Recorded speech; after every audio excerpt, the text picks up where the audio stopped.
Merhaba arkadaşlar, kanalıma hoş geldiniz. Harika bir model başlayacağız.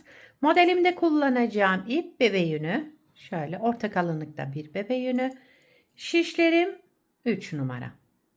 Modelimiz oldukça güzel ve kolay, gösterişli bir model. Umarım siz de beğenir, benimle yaparsınız. Hep birlikte başlayalım. İlmeklerimizi çıkartarak başlıyoruz. Bu modelde ilmek sayısı 4 ve 4'ün katları artı 2 olması gerekiyor. Şöyle her model 4 ilmekten oluşuyor. İlmeklerimizi tamamladıktan sonra en sonuna da 2 ilmek ekliyoruz.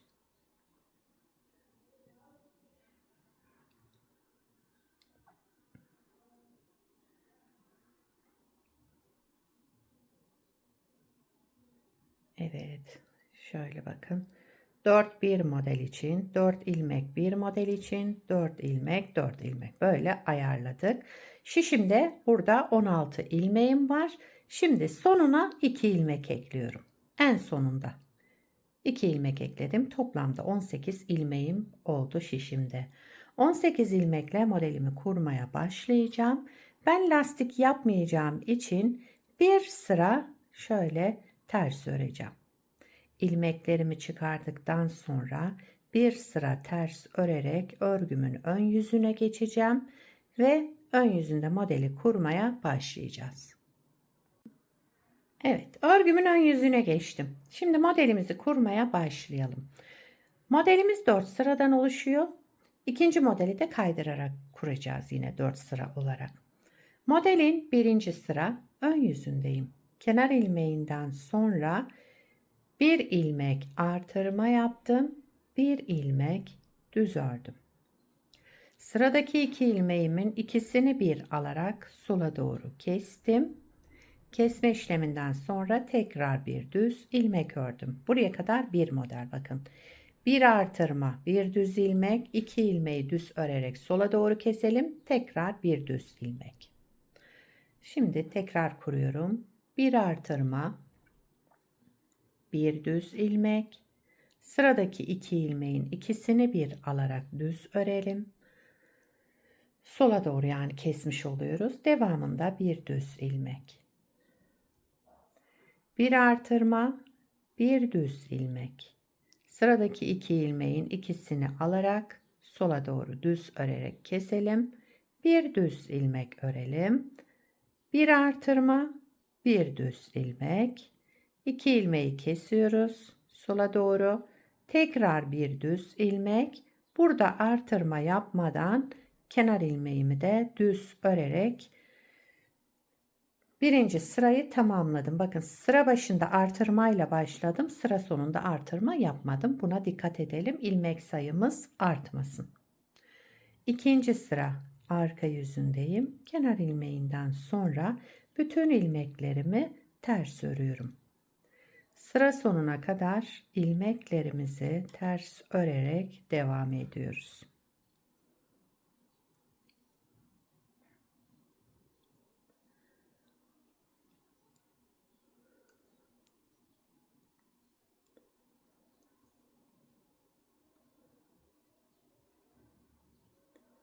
Evet, sıra sonuna kadar ilmeklerimizi ters örerek devam edelim.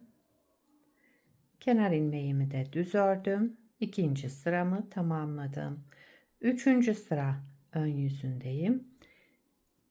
Kenar ilmeğimi örmeden aldım. Kenar ilmeğinden sonra bütün ilmeklerimi düz örüyorum.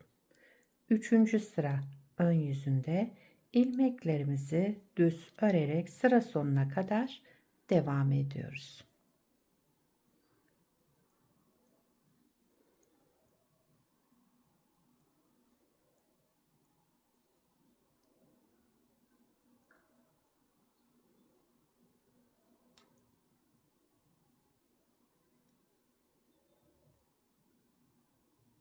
Model lastik istiyor. Bakın kıvrılma olur yoksa.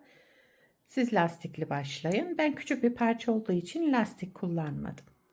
Dördüncü sıra arka yüzündeyim. Kenar ilmeğinden sonra bütün ilmeklerimi ters örüyorum.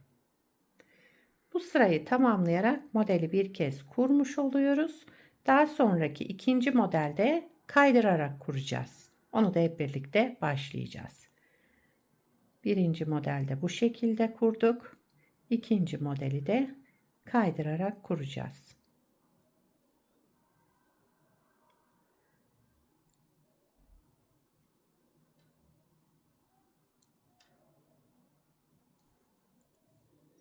Dördüncü sıramı tamamladım. Evet, şimdi örgümüzün ön yüzündeyiz. Bakın, modeli kaydırarak hep birlikte kuralım. İkinci modelin birinci sıra ön yüzündeyim. Kenar ilmeğimi örmeden aldım. Kenar ilmeğinden sonra iki ilmeğin ikisini bir alarak sola doğru kestim. Önce bakın kesme işlemiyle başladım. Daha sonra bir ilmek düz ördüm. Bir ilmek artırma yaptım. Bir ilmek düz. Sıradaki iki ilmeği keselim sola doğru. Bir ilmek düz örelim. Bir ilmek artırma yapalım. Bir ilmek düz örelim. Sıradaki iki ilmeği sola doğru keselim. Bir ilmek artırma yapalım.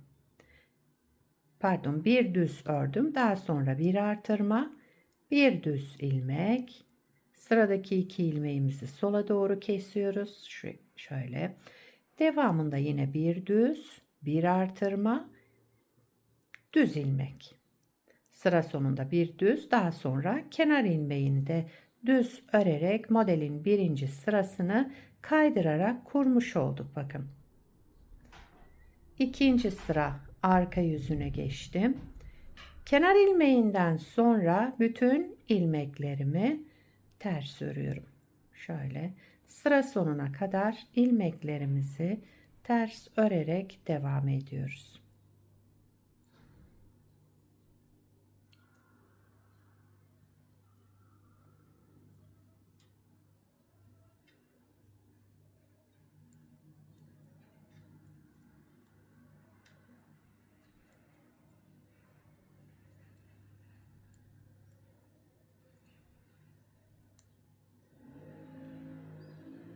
Kenar ilmeğimi de düz örerek ikinci sıramı tamamladım. Üçüncü sıra ön yüzüne geçtim. Üçüncü sıra ön yüzünde bütün ilmeklerimizi düz örüyoruz.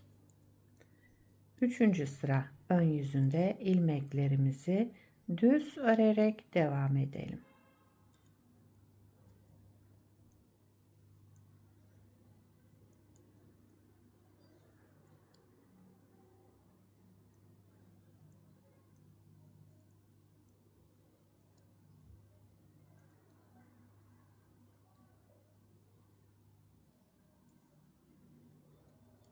Dördüncü sıra arka yüzündeyim. Kenar ilmeğimden sonra bütün ilmeklerimi ters örüyorum.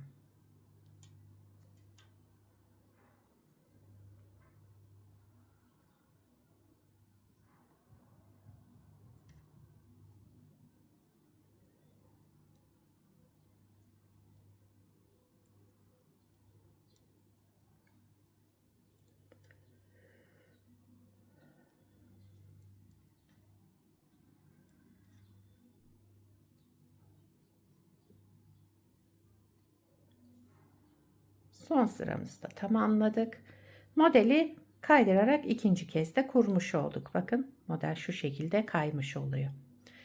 Şimdi bir kez daha modeli başlayacak olursak, yani üçüncü modeli de şurada birinci modelde gibi başlayacağız.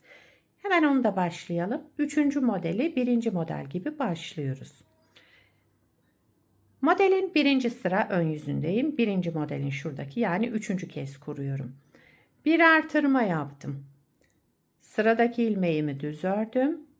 İki ilmeğin ikisini bir alarak sola doğru düz örerek kestim. Devamında bir düz ilmek ördüm. Bakın modeli şimdi şu altta birinci modeli kurduğumuz gibi üçüncü modelimizi de kurmuş olduk. Aynı şekilde devam edeceğiz.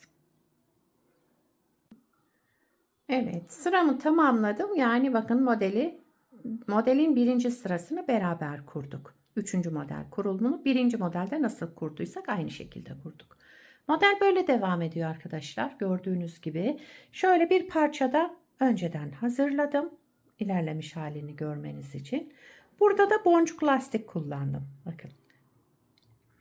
Model lastik istiyor demiştim. Yoksa kıvrılma olur. İstediğiniz lastiği kullanabilirsiniz. Ben bunda böyle bir örnek parça hazırladım. Modelin arka yüzü de bu şekilde. İstediğiniz lastik üzerine başlayabilirsiniz. Bu lastiğin de anlatımı var, videosu kanalımda var. Ama birkaç sene oldu yani bu videoyu çekeli. İsterseniz bulamazsanız eğer linkini bırakabilirim. Yorumlarda yazarsınız, linkini bırakırım, oradan bakabilirsiniz. Bu şekilde başlamak isterseniz. Yetişkin örgülerinde, çocuk örgülerinde, bebek örgülerinde hepsinde kullanabileceğiniz güzel, gösterişli, yapımı oldukça kolay bir model. Sizler de nelerde kullanacaksınız? İsterseniz onları da yorumlarda belirtirseniz sevinirim. Şöyle bırakalım. Evet. Beni buraya kadar izlediyseniz bir beğeni yapmayı, yorum yapmayı, beni desteklemeyi unutmayın. Şimdiden hepinize teşekkürler. Yapacak olanlara kolay gelsin. Bir sonraki videoda görüşmek üzere. Hoşça kalın.